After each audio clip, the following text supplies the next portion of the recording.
Buenas, bienvenidos al video. En este video continuaremos hablando sobre la automatización robótica para las PAIMS. Las distintas posiciones y movimientos se logran con las diferentes relaciones entre las articulaciones y los eslabones.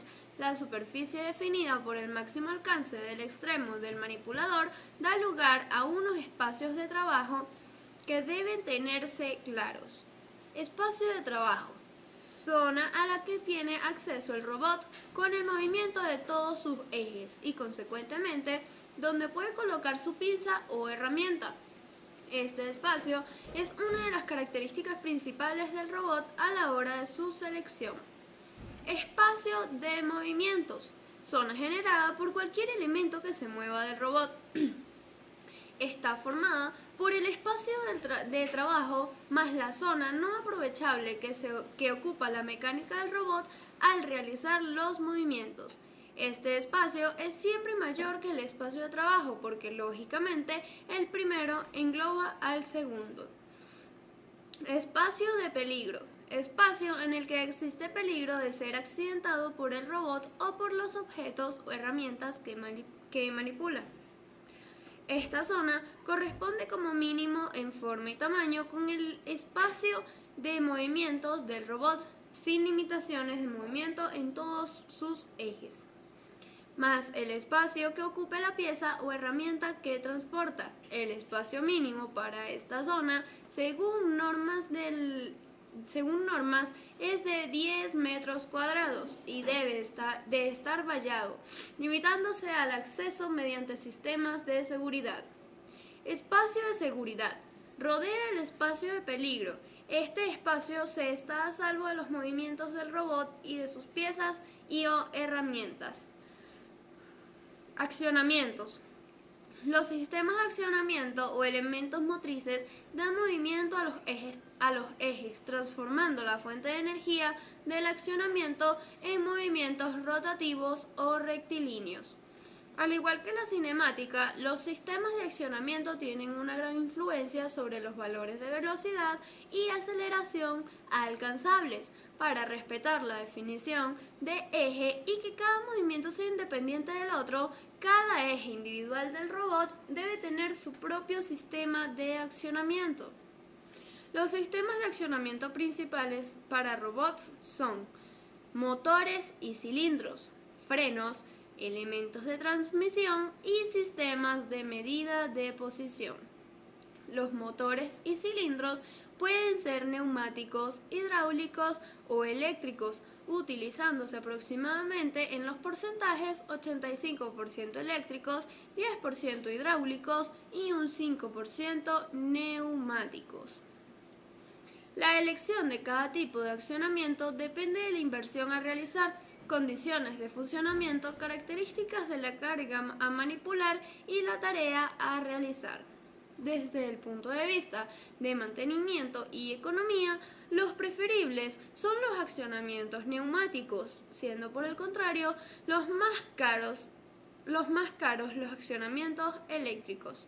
Con respecto a la complejidad de la regulación de sus movimientos, los tres se encuentran al mismo nivel de complejidad, ya que los neumáticos e hidráulicos necesitan servoválvulas proporcionales y los eléctricos un servoamplificador para controlarlos.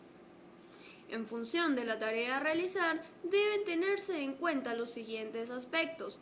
Precisión: la mejor es la que proporcionan los motores eléctricos, siendo la peor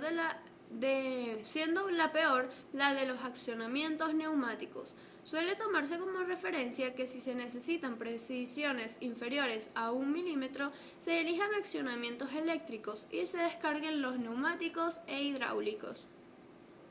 Velocidad: los más rápidos son los accionamientos neumáticos, ya que no hay retardos desde que llega la presión hasta que se mueve el eje. Los más lentos son los eléctricos, aunque estos últimos son los que paradójicamente mejor responden a cambios de sentido y los que mantienen la velocidad más constante frente a variaciones de la carga. Capacidad de carga: Los más adecuados para grandes cargas son los accionamientos hidráulicos y los que soportan menos cargas son los neumáticos. En cualquier caso, no se recomienda emplear accionamientos neumáticos para cargas superiores a 10 kilogramos. Motores eléctricos son los que equipan la mayoría de los robots actuales, debido a que son menos pesados, más pequeños, más precisos y de respuesta más rápida que los accionamientos neumáticos e hidráulicos. Otra ventaja es que los sistemas de medida de posición y velocidad y los frenos pueden llegar a integrarse en el propio motor. Una característica común de todos los motores usados es que tienen baja inercia, es decir, el rotor debe pesar poco. Esto quiere decir que acelerarlos, cambiarles la velocidad o el sentido de giro y pararlos se debe hacer en el menor tiempo posible. Este es el motivo por el que los clásicos motores trifásicos asíncronos de inducción son los únicos que, debido al peso de la jaula de ardilla, no se emplean en robótica. Ordenándolos por el par que pueden ejercer, los que menos par poseen son los paso a paso, impidiendo su uso en robots industriales, quedando limitada su aplicación en pequeños robots educativos, mientras que los asíncronos, brushless y de corriente continua poseen pares elevados. Frenos. Los frenos son los elementos que tienen como misión bloquear la posición de los ejes del robot cuando no están alimentados o están inmóviles. Mientras los accionamientos tienen tensión, los frenos no realizan función alguna. Simplemente liberan la articulación para que sea el regulador el que mueva y detenga electrónicamente el motor. Los frenos electromecánicos van asociados a los accionamientos eléctricos y están compuestos por un ferodo, un electroimán y una serie de muelles. Cuando el sistema esté desconectado a los muelles, mantienen el ferodo en posición adelantada para mantener frenado el eje. Al recibir tensión, el electroimán atrae el ferodo, venciendo la fuerza de los muelles y liberando así el movimiento del eje. Transmisiones. Son las encargadas de transmitir a los ejes los movimientos y la fuerza generada en los accionamientos. Otra de sus funciones es la de convertir el movimiento rotativo de un motor eléctrico en un movimiento lineal del eje o bien transformar el movimiento lineal de un cilindro en el giro de un eje de un robot hidráulico. Las transmisiones también son las encargadas de reducir la velocidad de los motores con el objetivo de obtener el mayor par motor posible con el menor tamaño. En cualquier caso, un sistema de transmisión debe cumplir con los siguientes requisitos. Compactos, poco tamaño y poco peso. Transmisión sin holguras, de forma que el posicionamiento de las herramientas siempre sea preciso.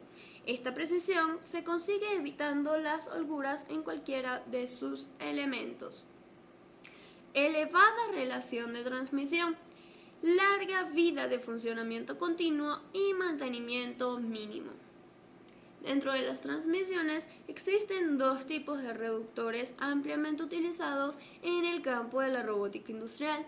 El reductor armónico se caracteriza por su poco peso, alta precisión, elevado grado de reducción de revoluciones de hasta 320 por 1 en un espacio muy pequeño y compacto y su larga duración. El otro reductor es cicloidal, dotado de una leva excéntrica y un disco dotado de lóbulos en vez de dientes que garantiza una operación uniforme y silenciosa. Sistemas de medida de posición. Estos sistemas son los encargados de indicar al control la posición real de cada uno de los ejes, siendo uno de los elementos más importantes del sistema de accionamientos, teniendo en cuenta que todos los elementos explicados hasta el momento se mueven solidariamente: motor, transmisiones, reductor y eje. El sistema de medida podrá colocarse en cualquiera de ellos y deberá moverse también solidariamente con todos los demás. Seguiremos hablando de este mismo tema en nuestro siguiente video. Les quería agradecer por ver nuestro video. Esperamos que el video les haya sido de muchísima utilidad y que nos podamos volver a ver en futuros videos.